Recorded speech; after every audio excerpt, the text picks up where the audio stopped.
Shweta Singh.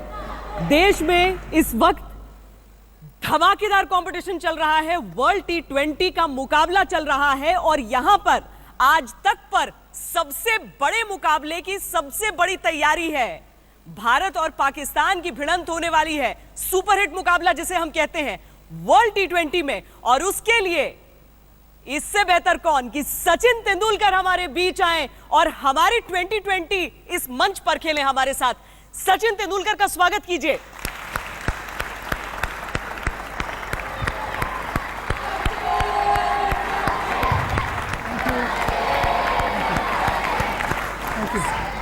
Thank you.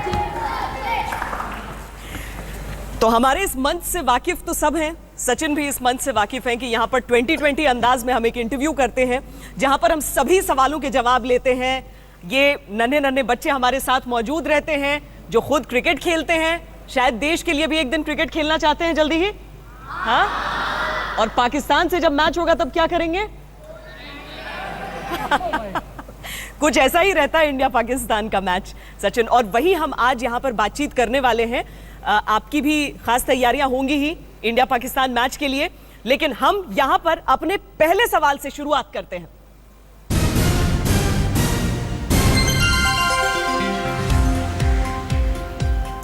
जी, यही एक चीज जिससे टीम का तो पता नहीं, लेकिन जो दर्शक हैं उनकी उम्मीद जरूर बंधी रहती है। आईसीसी का टूर्नामेंट हो जाए, भारत पाकिस्तान से हार ही नहीं सकता। तो ये जो आईसीसी टूर्नामेंट में जीत का रिकॉर्ड है वो बरकरार रहेगा। आई थिंक एक्सपेक्टेशंस तो रहते ही है सबके, और जब इंडिया पाकिस्तान मैच होती है तो और भी ज़्यादा हो जाते हैं। प्लेयरों को थोड़ी बहुत आदत हो जाती है। इंडिया पाकिस्तान मैच हमेशा, जो मैं मैचेस खेला हूँ सारे, वो वर्ल्ड कप के मैचेस थे। उसमें कुछ अलग ही एक्साइटमेंट लेवल होती है, उसकी फॉलोइंग अलग होती है, उसकी सेलिब्रेशन भी अलग होती है। मुझे लगता है कि ये मैच कोई अलग नहीं रहेगा। ये वैसे ही हाई प्रेशर गेम रहेगा और दोनों टीम तैयारियां करके आएंगे, अलग अलग प्लानिंग करके आएंगे, और फाइनली यही कहूँगा कि वो प्लान सबसे बेहतर कौन एग्जीक्यूट करता है वो जीतेगा मैच। क्योंकि 2011 में जब आप उस मैच में थे, जब हम वो मुकाबला खेल रहे थे, आप मैन ऑफ द मैच भी हुए थे उसमें, उस वक्त भी पाकिस्तान किस तरीके से प्रेशर में क्रम्बल किया था वो दिखा था सबने। वो तो प्रेशर दोनों टीमों पे था, क्योंकि लेकिन टूटता कौन है और निखरता कौन है उस प्रेशर में? वही उसमें बहुत मैं यही कहूँगा कि मैचेस आप सेट करते हो पहले इनिंग में, मगर उसका नतीजा एग्जैक्टली आपको पता लगता है सेकंड इनिंग में, क्योंकि मैचेस हमेशा फिनिश किए जाते हैं सेकंड हाफ में। फर्स्ट हाफ में आप एक फाउंडेशन बना रहे होते हो, तो हमने फाउंडेशन ठीक ठाक बना लिया था 2011 में। शायद उससे और थोड़े रन बन सकते थे, मगर जितने रन बने थे हमें लगा कि अगर हम प्रेशर डाल सकते हैं पाकिस्तान पे, थोड़े विकेट्स निकाल सकते हैं शुरू में, तो मैच हमारे हाथ में आ जाएगा।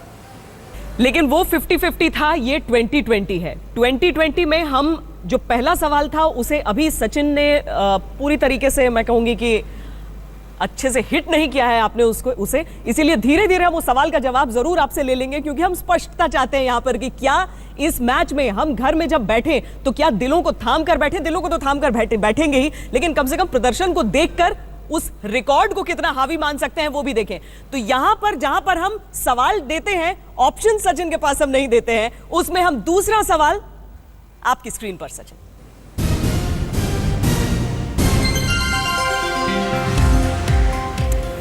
तो खिलाड़ी के नजरिए से तो हमने देखा है, लेकिन एक दर्शक के नजरिए से भारत पाक मैच में कितना तनाव होता है? आप जब बैठकर देखते हैं वो मैच, जब से आपने क्रिकेट नहीं खेली है, भारत और पाकिस्तान का मुकाबला जब देखते हैं, या फिर 2007 का वो वर्ल्ड T20 भी जहां पर 2 बार टीम भिड़ी, उस वक्त भी आपने देखा होगा, तनाव कैसा रहता है एक दर्शक? तनाव रहता है, बहुत रहता है। इनफैक्ट जब हम खेल रहे थे तभी भी दर्शक, मेरे दोस्त वगैरह सब वही कहते थे कि जो भी हो जाए बाकी के मैचों में, मगर ये मैच जीतना है। तो मैं उनको समझाने की कोशिश करता था। समझते थे? कोशिश करता था, इसलिए मैंने कहा कि ये मैच तो जीतने की कोशिश करेंगे, मगर बाकी के मैचेस भी इम्पॉर्टेंट है। जो मैंने देखे मैचेस 2007 में देखे मैंने, फिर अभी पिछली बार भी मैंने देखा एक मैच अभी बांग्लादेश वाला, तो तनाव तो रहता ही है। एक एक्साइटमेंट भी रहती है कि क्या होगा अभी, थोड़ा बहुत अभी मैं जान सकता हूँ कि ना क्या होने के चांसेस है, तो उससे मेरे व्यूज़ भी मैं मेरे दोस्तों के साथ शेयर करता हूँ कि ऐसे ऐसे होने का चांस है, ये ओवर इम्पोर्टेंट है। अच्छा, अब ऐसा होता है कि आप जनरली मैच देख रहे हैं और आपने कहा कि मुझे लगता है कि अब अगली बॉल पर ये होने वाला है, और वो ऐसा हुआ है क्योंकि ये तुक्का होता है या अनुभव होता है? मेरी तरह से, अगर मेरी तरफ से देखा जाए तो ये अनुभव मैं कहूँगा मगर आई थिंक बहुत बार पता लग जाता है कि ना बैट्समैन का पूरा खेल ही वो है कि बॉलर क्या करने वाले हैं।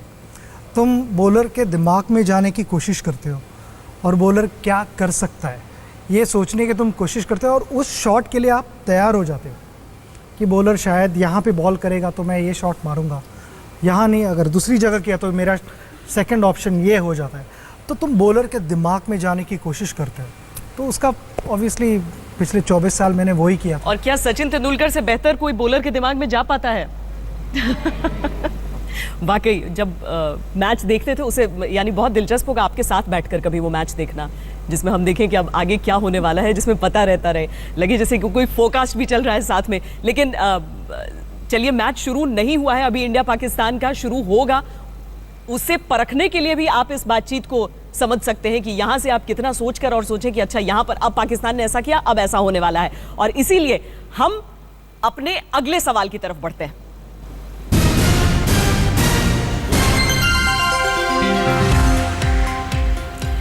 ये एक ऐसा सवाल है जो सबको परेशान कर रहा है। ईडन गार्डन में पाकिस्तान का रिकॉर्ड लिमिटेड ओवर में भारत से बेहतर है, फर्क इससे कहीं पड़ेगा तो नहीं? ईडन गार्डन में अगर वनडे मैच की बात की जाए तो मुझे लगता है मैंने एक ही मैच शायद खेला है पाकिस्तान के साथ, हमारे बाकी वनडे मैचेस तो वहाँ हुए नहीं। मगर ये वर्ल्ड कप मैच है, वर्ल्ड कप में हम हारे नहीं हैं, और मैं यही सोचना चाहूँगा कि वर्ल्ड कप में हमारा रिकॉर्ड 100% है।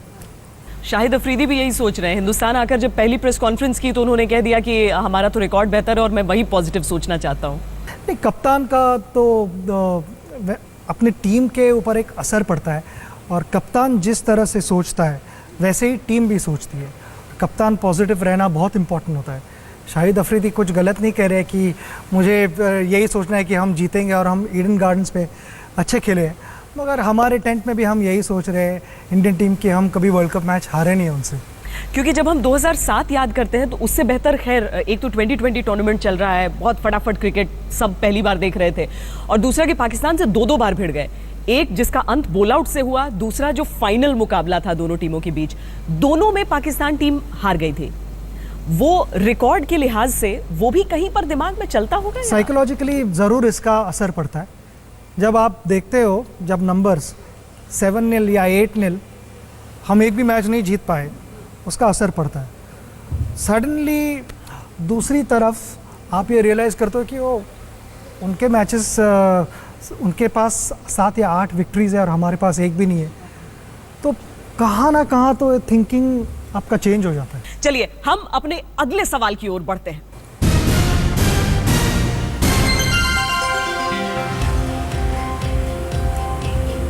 हर बार एक ही बात कही जाती है, ये Indian batting versus Pakistani bowling है। क्या इन दोनों टीमों की स्थिति को देखते हुए, संतुलन को देखते हुए हम माने एक बार फिर यही मुकाबला है? मुझे लगता है ट्रेडिशनली अगर आप देखें तो पाकिस्तान ने always world class bowlers produce ज़्यादा किए, बैटर्स भी किए मगर बॉलर्स ज़्यादा प्रोड्यूस किए, और इंडिया ने वर्ल्ड क्लास बैटर्स ज़्यादा प्रोड्यूस किए बॉलर से। बॉलिंग डिपार्टमेंट भी थे, मगर मुझे लगता है कि इंडिया ज़्यादा जानी जाती है उनके बैटिंग के स्ट्रेंथ के वजह से, और पाकिस्तान जानी जाती है बॉलिंग। तो कहीं ना कहीं तो मैं कहूँगा कि हाँ, इट इज़ इंडिया के बैटर्स और पाकिस्तान के बॉलर। और इंडिया के जो बल्लेबाज हैं वो उनके गेंदबाज पर अभी हावी हैं। आई थिंक एक आधा मैच इधर उधर अच्छा स्टार्ट नहीं मिला हमें, तो ये नहीं सोचना चाहिए कि दोबारा भी ऐसे ही होगा। बैट्समैन ज़रूर उन्होंने उनके वीडियो क्लिप्स देखे होंगे और प्लान भी बनाया होगा कि हमें कैसी बैटिंग करनी चाहिए, पहले 2-3 ओवर कैसा अप्रोच रखना चाहिए, और उसके बाद कैसे उसके ऊपर कैपिटलाइज करना चाहिए। मैं समझता हूँ कि हमारे पास वो फायर पावर है कि हम जाके दूसरे टीम को शॉक ट्रीटमेंट दे सके। अच्छा, ये बहुत अद्भुत बात है कि सचिन तेंदुलकर जब पिछले वर्ल्ड कप से पहले हमारे साथ जुड़े थे तो उसमें सचिन ने कहा था कि इंडियन टीम सेमीफाइनल तक तो पक्का पहुंच रही है। देखिए अनुभव, गेम को पढ़ने का अनुभव कि टीम इंडिया सेमीफाइनल तक पहुंची, वहां से कुछ भी हो सकता था। यहां पर सचिन जिस दावे के साथ यह बात कह रहे हैं उसमें बहुत कुछ आप पढ़ सकते हैं। लेकिन हम अपने अगले सवाल की तरफ अभी बढ़ते हैं।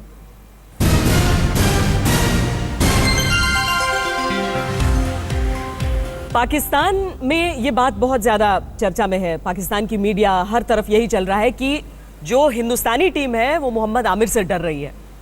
आमिर से क्या डरने की ज़रूरत है? मुझे नहीं लगता कोई किसी से डर रहा है। हाँ, हमें ध्यान देना चाहिए क्योंकि वो अच्छी बॉलिंग कर रहा था।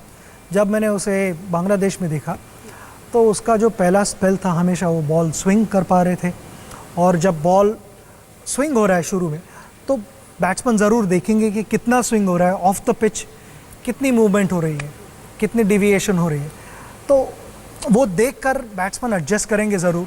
मगर मैं कहूँगा कि उन्होंने बॉलिंग अच्छी की है, मगर डरने की कोई ज़रूरत नहीं है। रिस्पेक्ट देने की ज़रूरत है। अगर कोई बॉलिंग अच्छी कर रहा है तो वो हर बॉल अगर अच्छा नहीं कर रहा है तो जो लूज बॉल है उसे पनिश कीजिए। तो ओवरऑल उनकी बॉलिंग यूनिट पाकिस्तान की, ओवरऑल उनकी बॉलिंग यूनिट अच्छी है। मुझे लगता है उनके पास स्किलफुल बॉलर्स है। हमें ध्यान दे के बैटिंग करनी पड़ेगी। मगर हम काफ़ी बार खेल चुके हैं। अगर आप देखें कि रीसेंट पास में हम मैचेस खेले हुए हैं उनके साथ। पिछले साल ही ऑस्ट्रेलिया में खेले थे, फिर अभी बांग्लादेश में भी खेले, तो दोनों टीमों को एक दूसरे के स्ट्रेंथ्स पता रहेंगे और वहाँ पे वो बॉलिंग नहीं करेंगे, वहाँ पे वो शॉट्स खेलने की कोशिश नहीं करेंगे। वो स्टडी करके प्लान करके आएंगे दोनों टीमें और अपने प्लान्स एग्जीक्यूट करने की कोशिश करेंगे। चलिए हम अगले सवाल की तरफ बढ़ते हैं जो अब हमारे स्क्रीन्स पर नजर आने वाला है।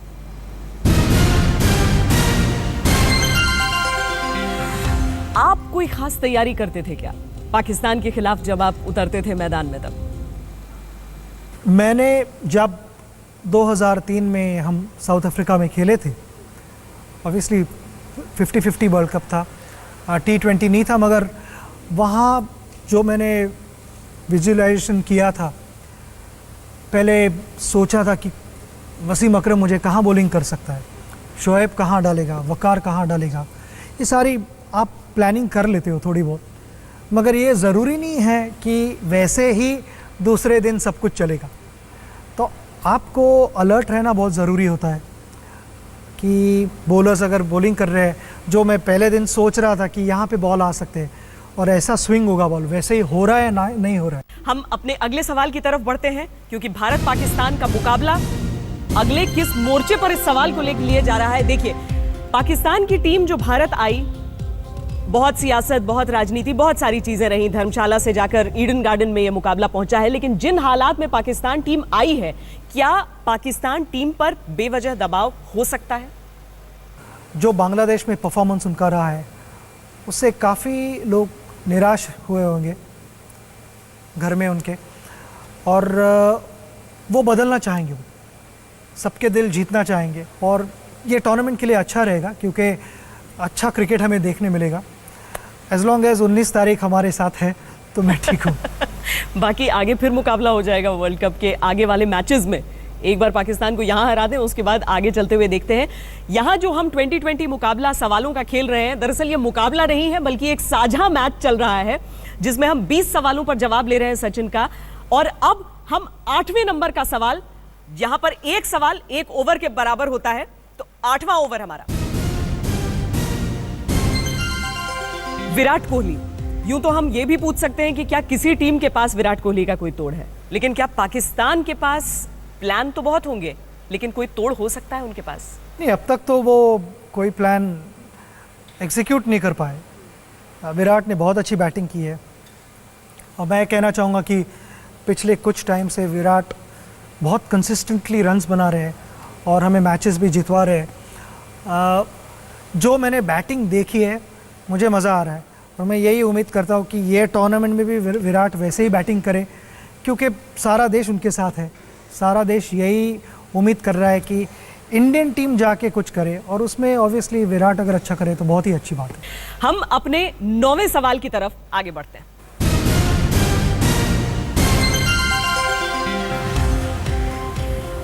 एक तरफ अनुभवी कप्तान शाहिद अफरीदी, जो उम्र के हिसाब से भी बहुत अनुभव है, किसी को उम्र ही नहीं समझ में आती है उनकी। दूसरी तरफ अनुभवी कप्तान महेंद्र सिंह धोनी।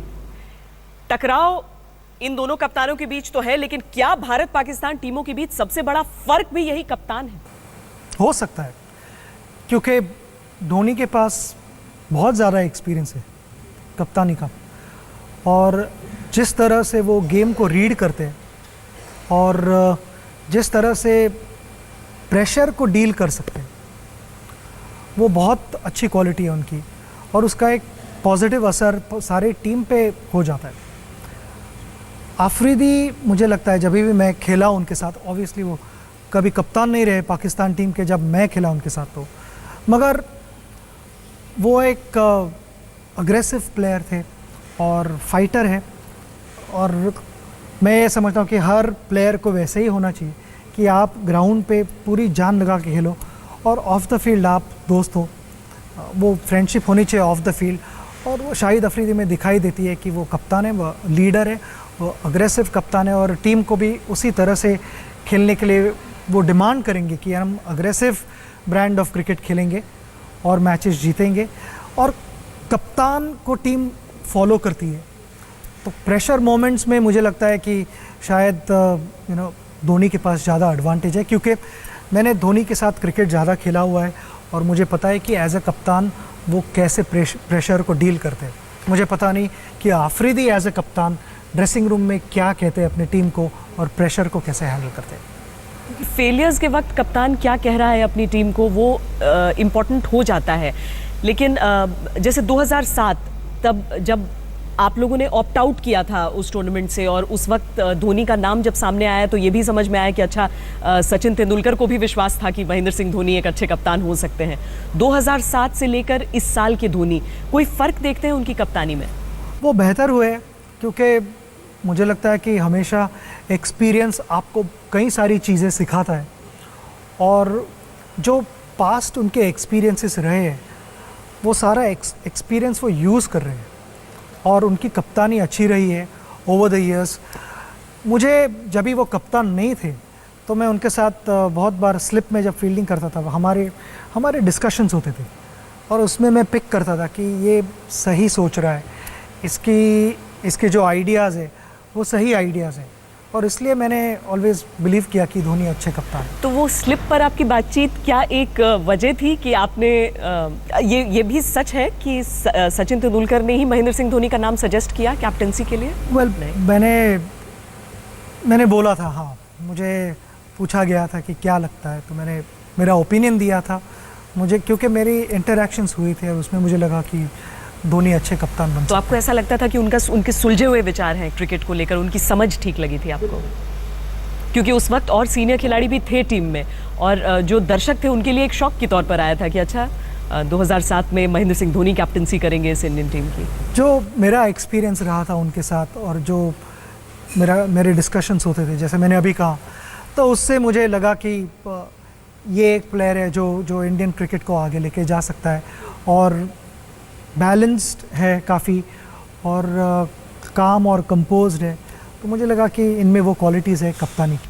देखिए, एक अच्छी बात ये होती है ना कि जब तक आप किसी चीज़ को संभाले हुए हैं, और आपको ये भी मालूम होना चाहिए कि वो विरासत आप किसको सौंप सकते हैं, तो मुझे लगता है कि सबको थैंक यू कहना चाहिए सचिन को इस बात के लिए कि वो इंडिया को ऐसा कप्तान दिया है कि एक के बाद एक टूर्नामेंट्स वो, क्योंकि परख वाकई सचिन, ये बहुत गजब की बात है कि हम 10वां ओवर अब अपना डालने वाले हैं। 10वां सवाल हमारी स्क्रीन पर।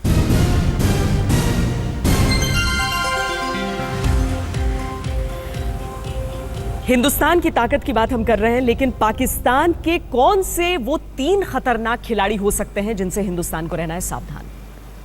अगर देखा जाए तो कोई भी अच्छा खेल सकता है उस दिन, मगर मैं कहूँगा कि हाफिज़ एक प्लेयर है जो डेंजरस हो सकता है। शोएब मलिक जो प्रेशर एब्सॉर्ब कर सकता है, और जब ऐसे सिचुएशन आएंगे कि वहाँ पे बहुत प्रेशर रहेगा और एक्सपीरियंस काम में आना चाहिए, तो मुझे वो प्लेयर दिखाई देता है उनमें। जब रनों की ज़रूरत है और बड़े शॉट्स मारने हैं तो शाहिद अफरीदी एक डेंजरस प्लेयर हो सकता है, और मोहम्मद आमिर का first spell will be important. First spell, लेकिन आपने 3 बैट्समैन के नाम लिए हैं इसमें। हाँ, क्योंकि मुझे लगता है कि आफरीदी ऐसे है कि जो उन्हें अगर उनकी बैट ठीक तरह से जवाब दे रही है तो फिर वो डेंजरस बैट्समैन है। और बॉलिंग में जैसे कि मैंने कहा शोएब मलिक अनुभव की वजह से ज़्यादा, बिल्कुल, क्योंकि वो अगर उन्हें बड़े शॉट्स खेलने तो वो बड़े शॉट्स खेल सकते हैं, मगर वो एक प्लेयर मुझे दिखाई देते हैं जिनके आजू बाजू में ये सारी टीम खेल सकती है। क्योंकि जैसे उमर अकमल है, वो भी अच्छे बड़े शॉट्स खेल लेते हैं, मगर मुझे लगता है कि जो शोएब मलिक एक्सपीरियंस जिस तरह से यूज़ कर पाएंगे उनके अराउंड बाकी के खेल सकते हैं। क्योंकि अगर हम भारत पाकिस्तान मुकाबले को सुपरहिट मुकाबला बोलते हैं तो ज़रूरी है कि ये दोनों टीमें हिट रहें, और देखना है दोनों में से कौन सुपरहिट निकल कर आए। तो हम अब अपने अगले सवाल की ओर बढ़ते हैं। ये एक दरअसल सवाल है जो सारे दर्शक जरूर जानना चाहते हैं, क्योंकि जो एहसास हम सबको पाकिस्तान को जब इंडियन टीम हरा देती है उसके बाद होता है, जो पटाखे फूटने शुरू होते हैं, क्या वो जो किक है वो एक खिलाड़ी को भी मिलती है, और साथ ही क्या एक एक्स्ट्रा कॉन्फिडेंस मिलता है जिसे टूर्नामेंट में कैरी फॉरवर्ड किया जाता है? बिल्कुल, क्योंकि 2003 में जब हम साउथ अफ्रीका में मैच जीते पाकिस्तान अगेंस्ट, तो ड्रेसिंग रूम में मैं फ़ोन पे बात कर रहा था मेरे फैमिली के साथ, और बहुत देर के लिए मेरे फैमिली ने फ़ोन बाजू पे रखा था ना, ये सुनना कि कैसे पटाखे बज रहे हैं और कितने लोग कितना शोर मचा रहे हैं और कैसे सेलिब्रेट कर रहे हैं। और मैंने खुद ने भी देखा था जब हम 2011 में हम सेमीफाइनल जीते मोहाली में, तो हम जैसे वापस लौट रहे थे होटल तो माहौल ही बदल गया था बिल्कुल। ये एक स्पेशल ट्रीट होती है प्लेयरों के लिए भी, क्योंकि बाकी के लोग तो सेलिब्रेट करते ही है, मगर बहुत सारे मैचेस हम बाहर खेले। इनफैक्ट जब हम 96 में जब बेंगलुरु में खेले तो हमारे बस पे फूल फेंक रहे थे सब, हार फेंक रहे थे, और ये सब जब हम होटल की तरफ वापस लौट रहे थे तो ये खुशी देख के आप पागल हो जाते हो। जीत से पहले जीत की उम्मीद जो लोग लगाए बैठे हैं, तो क्या उस मैच के बाद वही परिस्थिति वहां पर रहती है और वही जोश जश्न का माहौल रहता है या नहीं? हम अपने अगले सवाल की तरफ बढ़ते हैं।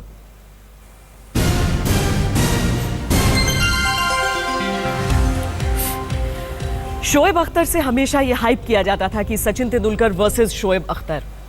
क्या पर्सनली आप शोएब अख्तर को एक कॉम्पिटिटर के तौर पर उस तरह से देखते थे कि हाँ ये 1-on-1 कंपटीशन है? क्या पर्सनली किसी और खिलाड़ी से आपको लगता था, या पूरी टीम का ये मामला था? नहीं, कोई ऐसे मैचेस थे जहाँ पे शोएब उनका स्ट्राइक बॉलर था या शोएब अच्छे फॉर्म में था, और कभी कभी ऐसे भी हुआ कि वसीम अच्छे फॉर्म में थे। तो वो देखना ज़रूरी था कि कौन अच्छी बॉलिंग कर रहा है। कि शोएब अख्तर वर्सेस सचिन अगर कोई कहता है तो इसका मतलब ये नहीं कि शोएब अख्तर ही मुझे आउट कर सकता है और बाकी के नहीं कर सकते। आई थिंक वहाँ पे मुझे स्मार्ट रहना बहुत ज़रूरी था, और मैं ये देखता था कि उनकी टीम में उस समय कौन अच्छी बॉलिंग कर रहा है, कौन मुझे थोड़ा प्रॉब्लम में डाल सकता है, जहाँ पे अगर मैं थोड़ा ओवर कॉन्फिडेंट हो जाता हूँ तो उसका रिज़ल्ट अच्छा नहीं लगेगा। तो मुझे वो बहुत इम्पोर्टेंट था कि ओवर कॉन्फिडेंट नहीं होना है। कि हम कहते हैं कि ना, बहुत बार अच्छी बैटिंग हो रही होती है और उसमें आप कुछ ज़्यादा ट्राई करने की कोशिश करते हो और आउट होते हो, और जब ड्रेसिंग रूम में वापस जा रहे हो तो आप सोचते हो कि मैंने क्यों शॉट खिलाई। तो वो होना अच्छी बात नहीं है। तो मैंने ऑलवेज़ यही सोचा कि इंडिया पाकिस्तान के अगेंस्ट खेल रही है, सचिन वर्सेस शोएब वो नहीं था, इंडिया वर्सेस पाकिस्तान था। तो बहुत बार ऐसे कहा जा रहा है कि मोहम्मद आमिर वर्सेस विराट, मगर मैं यही कहूँगा कि इट्स इंडिया वर्सेस पाकिस्तान। लेकिन मुझे लगता है कि शोएब अख्तर खुद इस बात को बहुत प्रोपोगेट भी किया करते थे कि सचिन तेंदुलकर से उनका कंपटीशन है। वो अच्छी बात थी कि जब मैं खेल रहा था तो मैं न्यूज़पेपर वगैरह नहीं पढ़ता था, तो अच्छी बात थी। चलिए हम अब अपने अगले सवाल की तरफ बढ़ते हैं हमारे स्क्रीन्स पर।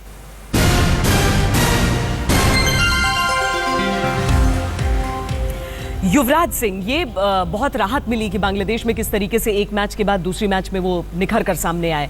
लेकिन कहते हैं कि हमेशा जब भी कोई मुश्किल मैच होता है, कोई हाई वोल्टेज मैच होता है, युवराज सिंह एक अलग ही युवराज सिंह नजर आते हैं। क्या हम पाकिस्तान के अगेंस्ट उन्हें एक की प्लेयर के तौर पर देख सकते हैं? बिल्कुल देख सकते हैं। मैं समझता हूँ युवराज एक चैम्पियन प्लेयर है और वो चैम्पियन प्लेयर रहेंगे।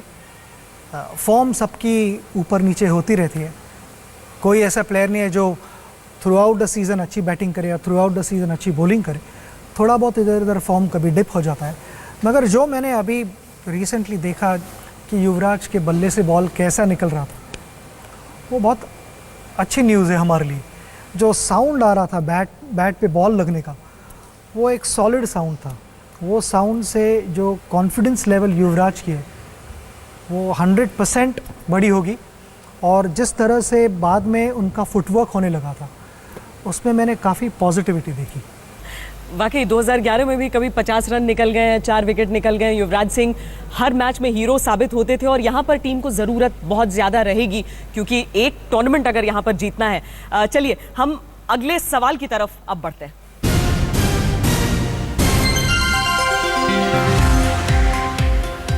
तो सचिन तेंदुलकर जब तक ड्रेसिंग रूम में रहते थे तो वो टीम को कोई एक ऐसी लाइन दे देते थे जो शायद आपको एहसास हो ना हो, आपकी पूरी टीम, आपके सारे खिलाड़ी उस लाइन को एक जपते रहते थे कि सचिन पाजी ने कह दिया है और हम उसकी बदौलत अब जीत रहे हैं। पाकिस्तान से निपटने के टिप्स, या यूं कहें कि आप क्या सचेत करेंगे टीम को कि इस चीज से बच जाना, पाकिस्तान से ऐसे जीतो? आई थिंक प्रेजेंट में रहने की ज़रूरत है, ज़्यादा आगे भागने की ज़रूरत नहीं है। मैं कई लोगों से सुन रहा हूँ कि हम टूर्नामेंट जीतेंगे, 3 तारीख को हम कोलकाता में खेलेंगे, इतना आगे जाने की ज़रूरत नहीं है। मैं यही कहना चाहूँगा कि प्रेजेंट में रहो, मैच बाय मैच जाओ। अलग अलग ऑपोजिशन आएंगे, उनके अलग अलग स्ट्रेंथ्स रहेंगे, वो केयरफुली देखें कि कौन सी टीम कहाँ पे उनकी स्ट्रेंथ है, कहाँ पे उनके वीक एरियाज़ है, वो स्टडी ज़रूर करेंगे टीम। मगर आपने मुझे पूछा कि कौन सा एडवाइस देना चाहोगे, तो मैं कहूँगा कि स्टेप बाय स्टेप आगे जाए। तो बढ़ते हैं हम आगे और देखते हैं हमारा अगला सवाल क्या है हमारी स्क्रीन पर।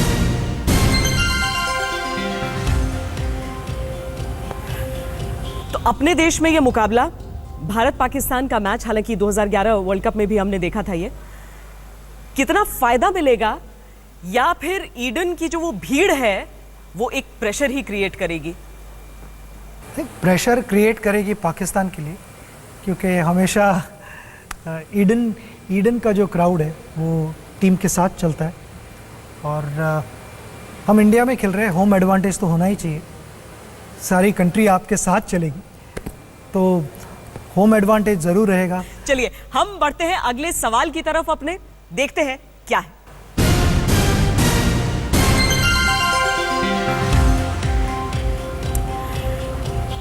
बांग्लादेश से भी भारत को भिड़ना है। रुतबा ही उनका एक खतरनाक टीम का है। अनफॉर्चुनेट है कि पहले भी ऐसे इंस्टेंसेस हो चुके हैं जब बांग्लादेश ने भारत को हरा दिया है निर्णायक मैचों में। यहां पर उनसे डरने की कितनी ज़रूरत है और उनसे निपटने का क्या तरीका होना चाहिए? देखो, मुझे लगता है कि ये फॉर्मेट में ज़्यादा टाइम नहीं होता आपके पास, सिर्फ 20 ही ओवर है और कुछ गलतियाँ हो जाती है तो उसको सुधारने के लिए बहुत कम टाइम है। उनके पास कोई डेंजरस प्लेयर्स है। तमीम इकबाल मुझे लगता है डेंजरस प्लेयर है, और उनके और एक दूसरे ओपनर है जो सरकार, वो भी अच्छे प्लेयर है। बॉलिंग में मुझे लगा कि ताशकंद जो है वो ठीक बॉलिंग कर रहे थे, और शाकिब उल हसन वर्ल्ड क्लास ऑलराउंडर है कि वो डेंजरस प्लेयर हो सकते हैं। और वो जो उनके और एक सीमर है जो जिनकी एक्शन बुमराह जैसी है, आमिन अली, तो वो बहुत अच्छे बॉलर्स हैं। चलिए हम अब अपने आखिरी कुछ ओवरों की तरफ बढ़ रहे हैं और अपना अगला सवाल स्क्रीन पर देखते हैं।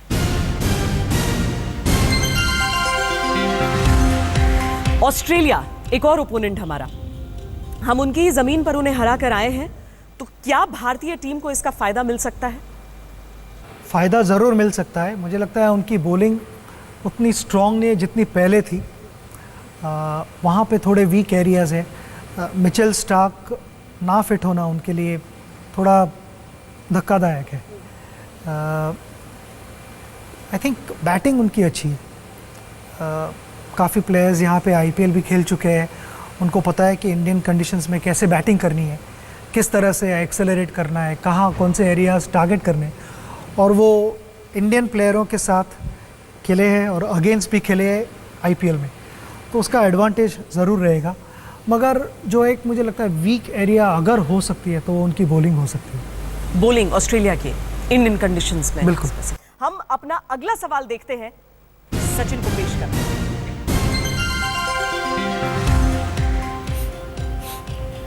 पाकिस्तान की टीम, हमने आपसे टिप्स लिए हैं इंडियन टीम के लिए, लेकिन उनके टेम्परामेंटल अंदाज को देखते हुए कि कभी भी कुछ भी कर देना, इंडिया से अगर मैच है तो उसमें अचानक अपना सब कुछ झोंक देना, ये सारी चीजें पाकिस्तान के साथ एक पैकेज के तौर पर आती हैं, खतरे के तौर पर। उसमें सलाह क्या होना चाहिए? आपने इंडियन टीम को ये टिप्स दिए थे कि एक मैच को एक बार में देखो, लेकिन अगर सिर्फ पाकिस्तान की टीम को हम देखें तो इसके खिलाफ क्या सलाह होगी आपकी? मेरी सलाह इंडियन टीम के लिए वही रहेगी कि आप प्रोसेस पे फोकस करो, ऑपोजिशन पे मत फोकस करो। वो तो ऑपोजिशन पे फोकस करना वो बाकी के भारतवासियों पे छोड़ दो, वो बातें काफ़ी करेंगे। लेकिन क्या ये पॉसिबल हो पाता है? नहीं, हो नहीं पाता कभी कभी मैच शुरू होने तक, मगर एक बार जब मैच शुरू होती है तो मैं नहीं ये समझता हूँ कि रोहित शर्मा ये सोच रहे होंगे कि इंडिया पाकिस्तान मैच है, मुझे ये करना है, क्योंकि वो यही सोच रहा होगा कि मुझे मोहम्मद आमिर बॉलिंग कर रहा है और वो क्या बॉल डाल सकता है और मैं कहाँ पे रन बना सकता हूँ, वो यही सोच रहा होगा और कुछ नहीं सोच रहा होगा। उसके दिमाग में उस समय यही चल रहा होगा कि मैं ये बॉल को कैसे खेलूँ। हम उम्मीद कर सकते हैं कि इंडियन टीम ने भी अभी तक मोहम्मद आमिर का एक एक वीडियो खंगाल लिया होगा कि उन्हें कैसे टैकल करना है। आई थिंक हर प्लेयर कभी ना कभी अच्छी बॉलिंग करता है, मोहम्मद आमिर अच्छे बॉलर्स हैं, मगर अच्छा बॉलर है इसका मतलब ये नहीं कि वो कभी लूज़ बॉल नहीं करेंगे। अगर हमारा माइंडसेट पॉजिटिव है, हम लूज़ बॉल को मारने की तैयारी रखते हैं, तो कई बार ऐसा भी होगा कि जो अच्छे बॉल्स हैं उनको भी हम चौका मार देंगे।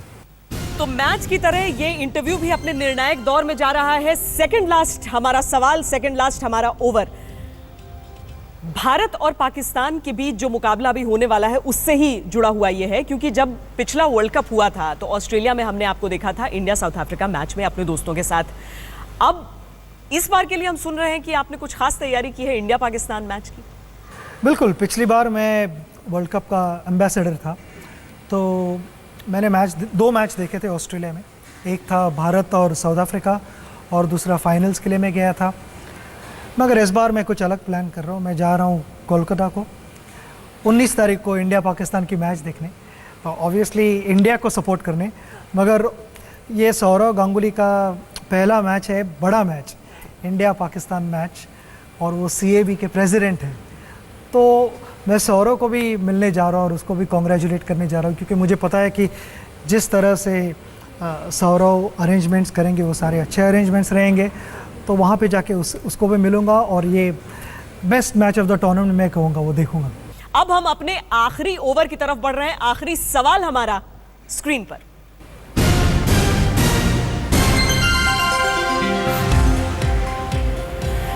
रवि शास्त्री, जब से टीम इंडिया के साथ आए हैं आपने टीम इंडिया को बदलते हुए देखा है? कितनी बदली है टीम इंडिया? रवि को मैं बहुत पहले से जानता हूँ, खेला भी आप दोनों इंडिया खेलने के पहले भी मैं रवि के साथ रणजी ट्रॉफी खेला था। हाँ। तो मैं रवि को जानता हूँ और रवि ने मुझे भी पर्सनली बहुत मदद की है, और हमारे काफ़ी सारे डिस्कशंस रह चुके हैं क्रिकेट के ऊपर, बैटिंग के ऊपर, या जनरली इंडियन क्रिकेट का क्या हाल है, या बॉलर्स किस तरह की बॉलिंग कर रहे हैं। बहुत सारी चीज़ें हम डिस्कस कर चुके हैं और रवि का ओवरऑल पॉजिटिव इम्पैक्ट रहा है हमारे ऊपर, सबके ऊपर। मैंने इंडिया के लिए भी जब रवि के साथ खेला, एक बड़ी पार्टनरशिप हुई थी हमारी ऑस्ट्रेलिया में, तो काफ़ी पास से मैंने रवि को देखा हुआ है, on field, dressing room, of the field, सब जगह मैंने देखा। कहानी रवि शास्त्री भी सुनाते हैं कि वो स्लेज करने की कोशिश कर रहे थे और उस वक्त कैसे उन्होंने आपको रोका था कि नहीं, मैं अगर वापस बोलता हूँ तुम मत बोलो, तुम अपने गेम से दिखाओ। मैं छोटा था काफ़ी, मेरी उम्र सिर्फ 18 थी, मगर मैं रवि की बात अगर करना चाहूँ तो उनका एक पॉजिटिव इन्फ्लुएंस रहा है, सिर्फ इस टीम पे नहीं मगर पहले वाले जनरेशन पे भी। और ये अच्छी बात थी कि रवि ने अपना टाइम टीम के साथ बिताया और एक क्रिटिकल फेज थी टीम की जहाँ पे किसी का गाइडेंस होना वहाँ पे ज़रूरी था और रवि ने बहुत अच्छा काम किया हुआ है एंड आई एम श्योर कि सारे प्लेयर्स अप्रिशिएट करते हैं कि रवि ड्रेसिंग रूम में होना उसका इम्पोर्टेंस जानते हैं और उसका जो एक्सपीरियंस है जो उन्होंने शेयर किया होगा प्लेयरों के साथ और गाइड भी किया होगा अलग अलग सिचुएशन में, तो ये काफ़ी इम्पोर्टेंट चीज़ थी इंडियन टीम के लिए। 2007 वर्ल्ड T20 की जो टीम थी वो ऑलमोस्ट एक पूरी तरीके से यंग टीम थी। कुछ एक्सपीरियंस्ड प्लेयर्स ज़रूर थे, वीरेंद्र सहवाग के तौर पर, युवराज थे, हरभजन थे, लेकिन एक बहुत ही यंग टीम थी। आज जब हम इस यूनिट को देखते हैं तो यंग तो है लेकिन इतनी ज़्यादा क्रिकेट होती है, लिमिटेड ओवर्स कम से कम, कि वो एक्सपीरियंस बहुत ज़्यादा इस टीम के पास दिखता है और साथ ही कुछ ऐसे खिलाड़ी दिखते हैं जो बहुत युवा हैं। ये बैलेंस हेल्दी है इस टूर्नामेंट के लिए? ये बहुत अच्छा बैलेंस है हमारी टीम में, क्योंकि अगर आप देखो तो आशीष नेहरा काफ़ी टाइम से खेल रहे हैं, युवराज सिंह काफ़ी टाइम से खेल रहे हैं, उनके बाद धोनी आए टीम में और धोनी को आई थिंक धोनी आए 2004 में आए, तो वहाँ से अगर आप देखो तो रेगुलर इंटरवल्स पे प्लेयर्स आए हुए हैं। जैसे सुरेश रैना भी उसके बाद ही आए, 2005 में आए, तो सभी प्लेयरों के पास एक्सपीरियंस है। और अभी अगर नए प्लेयरों की बात की जाए तो बुमराह एक है, फिर हार्दिक पांड्या, तो ये नए प्लेयर भी IPL प्लेयरों के साथ खेले हुए हैं। तो मैंने ये कहूँगा कि कोई आउट ऑफ प्लेस फील करेगा, सारे प्लेयर्स कॉन्फिडेंट फील करते हैं, एक दूसरे को अच्छे जानते हैं, मोरलेस जो सबकी एज है वो भी आसपास ही है वैसे ही, तो ड्रेसिंग रूम में काफ़ी मस्ती होती होगी। तो अगर परसेंटेज मैं देने को कहूँ आखिर में, इंडिया पाकिस्तान मैच में किसका पलड़ा कितना, कुछ एक फिगर दे पाएंगे आप? मेरे लिए तो 100% इंडिया, 100% इंडिया। बहुत बहुत धन्यवाद सचिन, क्योंकि इन बातों से कॉन्फिडेंस पूरे देश को जा रहा है। बहुत बहुत शुक्रिया इस बातचीत का। तो इस तरह की पेशकश नायाब तरीके से हम आपके सामने क्रिकेट के कुछ ऐसे सवाल जवाब रखते रहेंगे। आज के लिए इतना ही। देश और दुनिया की बाकी खबरों के लिए आप देखते रहिए आज तक। टीवी में कैद अपहरण की साजिश।